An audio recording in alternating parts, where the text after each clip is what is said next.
Hello, my beautiful friends. My name is Kim, and I hope you're having a fabulous day today. If you are interested in true crime like I am, I hope that you consider hitting that subscribe button. But either way, thanks for being here. Quinton Simon went missing from his home while his mom slept, filled with substances, and when she awoke, a call to the police was made to report him missing. There isn't a lot that we know at this point, but I want to discuss what we do and get your guys' opinion. It may honestly be too early to cover this case, but I honestly don't care. This case has been on my mind ever since I saw the interview with the mom. I'm going to stay on top of this case. I'm invested and hope that you guys are as well. Join me on this journey, guys. But first, a word from our sponsor. Thanks to Established Titles for sponsoring today's video. You guys know I love Established Titles. Thanks to all of you that are supporting the channel and have already ordered your certificate. Established Titles is so fun and it puts a smile on your face because they take the old Scottish custom that anyone who owns land, you are considered a lord or a lady. Therefore, Established Titles offers you to buy land.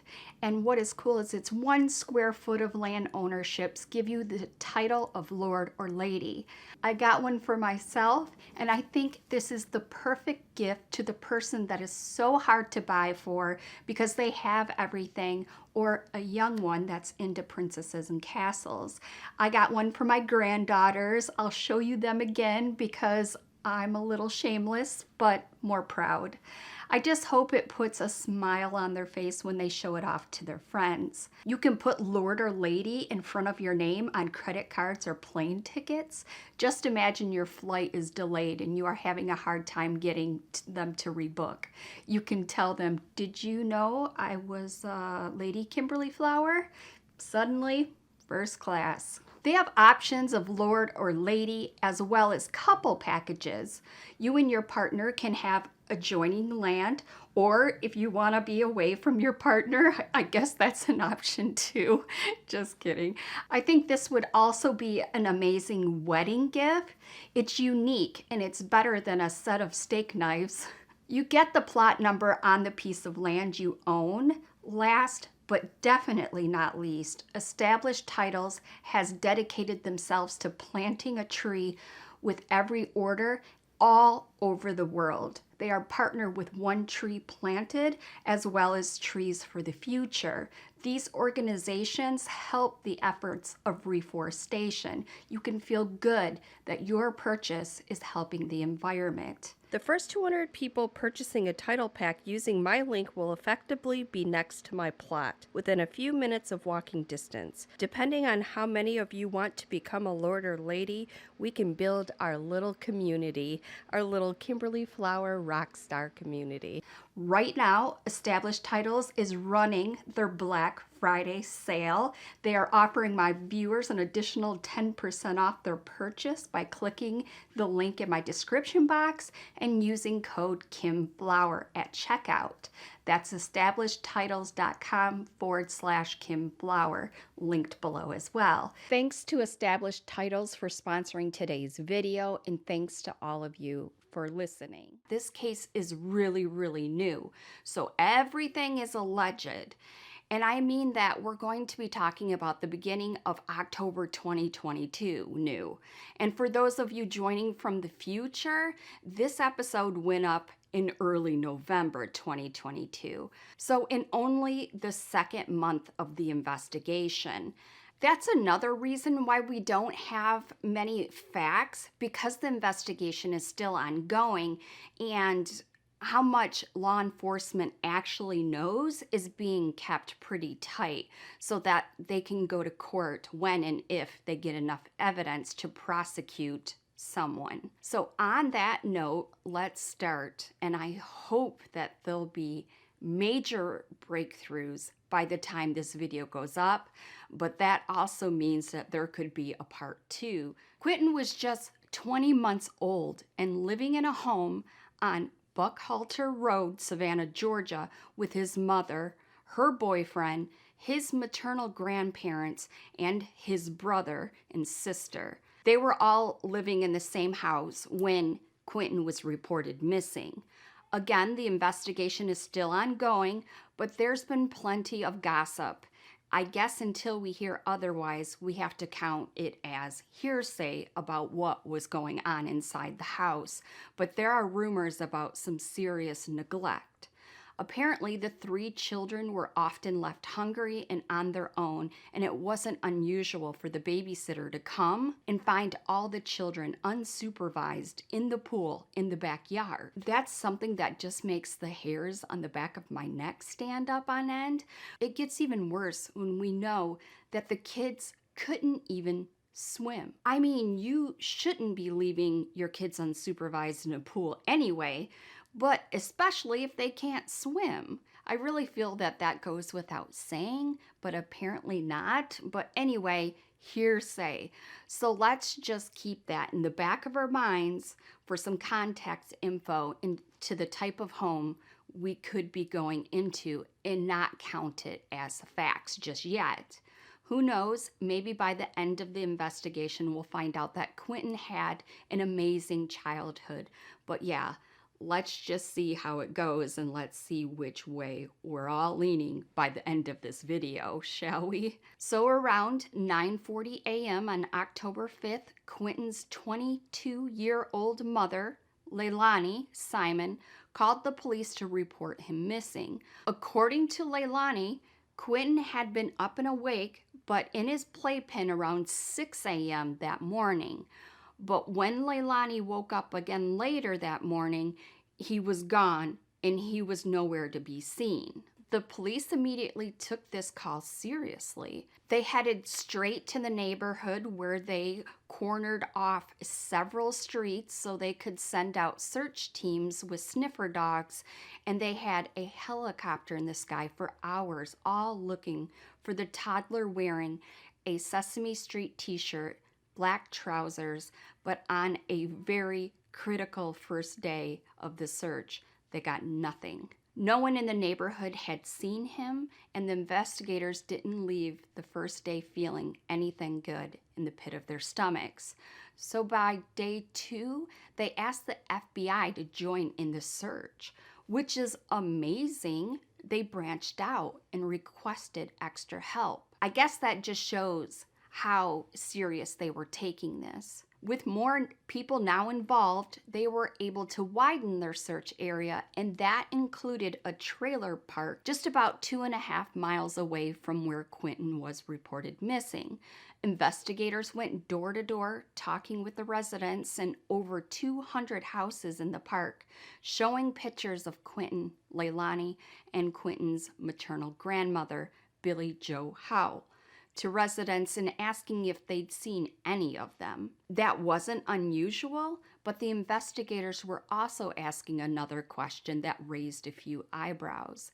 They also wanted to know if the residents of the park had seen a particular car, and we don't know the details of the car just yet or who it belonged to, but seeing as it was asked in relation to Quinton's mother and grandmother, we can assume that it had something to do with the family.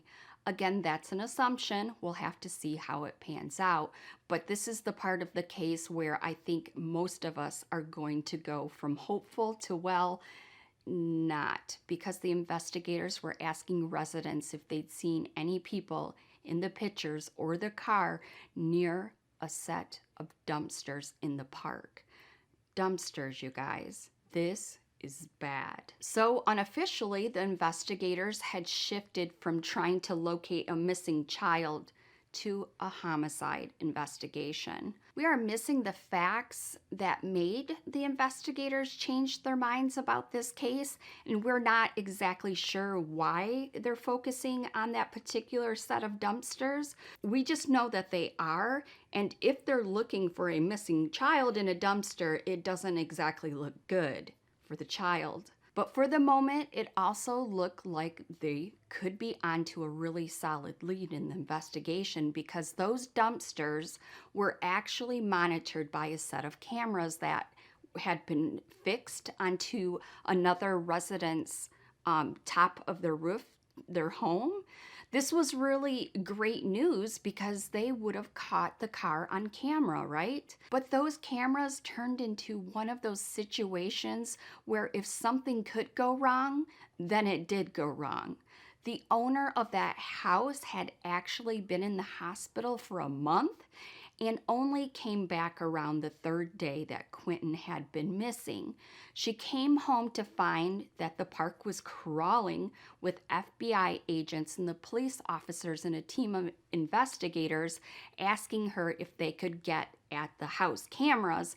And I can't even imagine what was going through her mind. It must have been a shock to come home after a month in the hospital, but to come home immediately and have FBI knocking on your door. But this woman, Shannon Teal, tried her best to help investigators, but if she was actually home at the time, she would have known that her internet had gone down.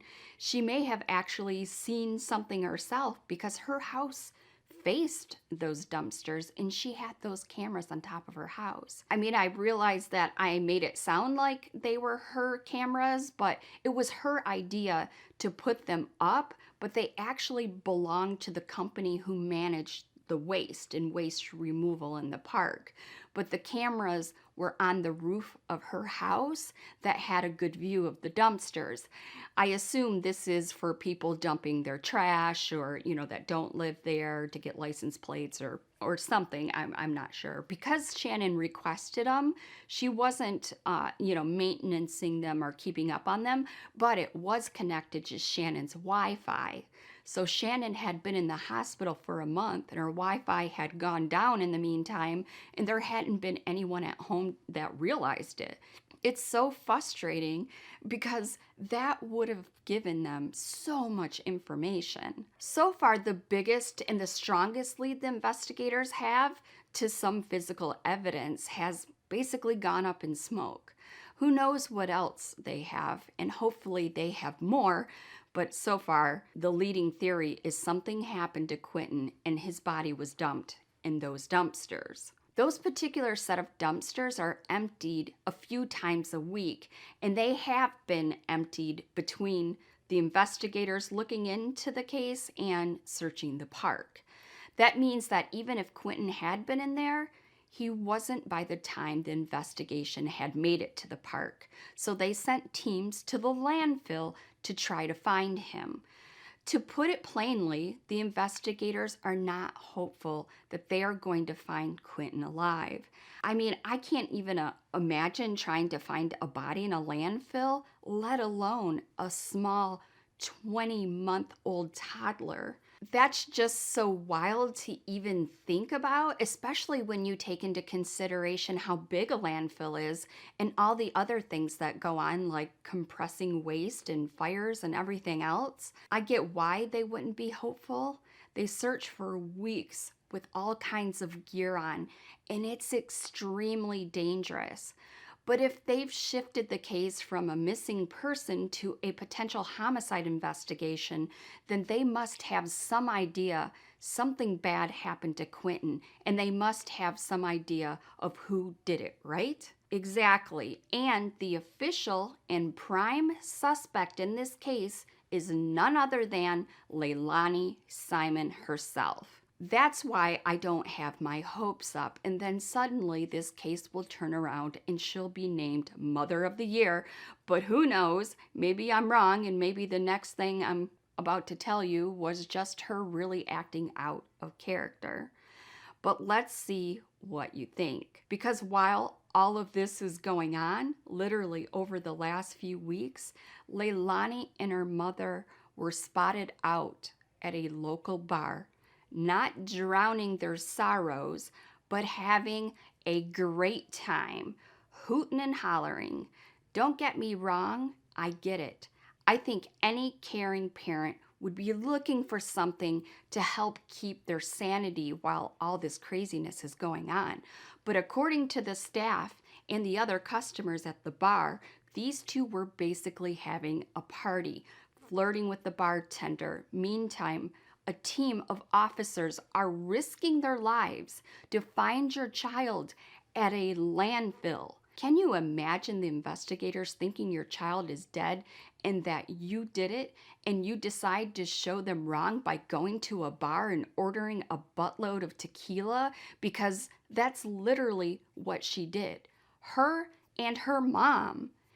It just doesn't sit right with me, and it doesn't exactly paint Leilani or her mom, the grandma, in the best light. I guess it's a bit selfish of me in a way, but I hope she didn't have anything to do with it, because it's a bit too tragic to think that a mother would do that somehow responsible for her toddler's death, and she's going out partying right afterwards.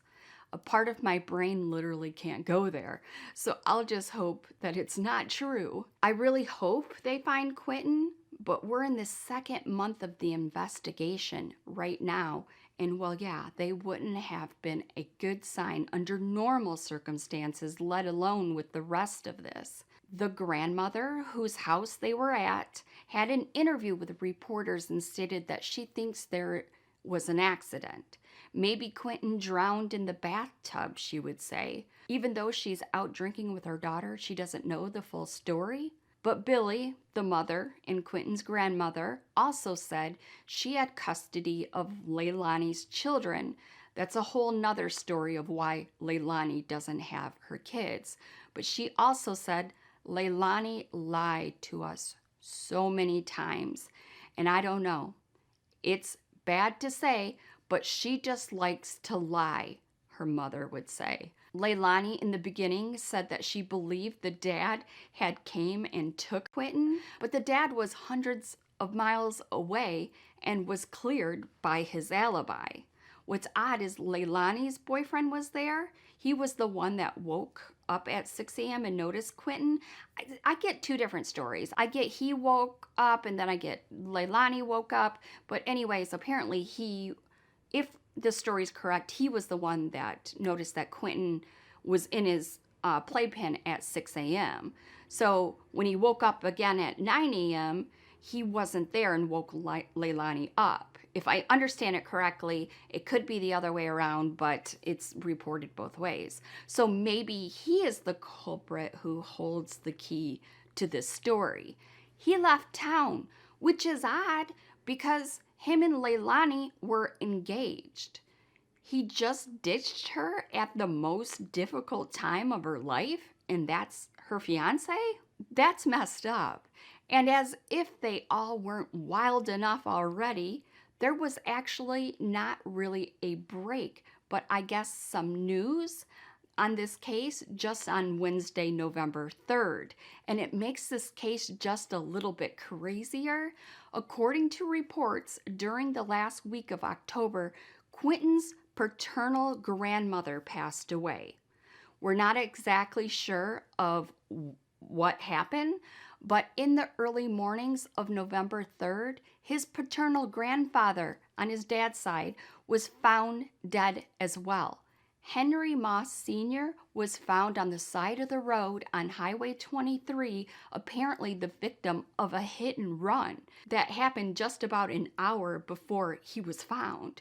So investigators are also asking anyone with information that could also help solve that. He was almost immediately cleared of any suspicion in Quinton's disappearance.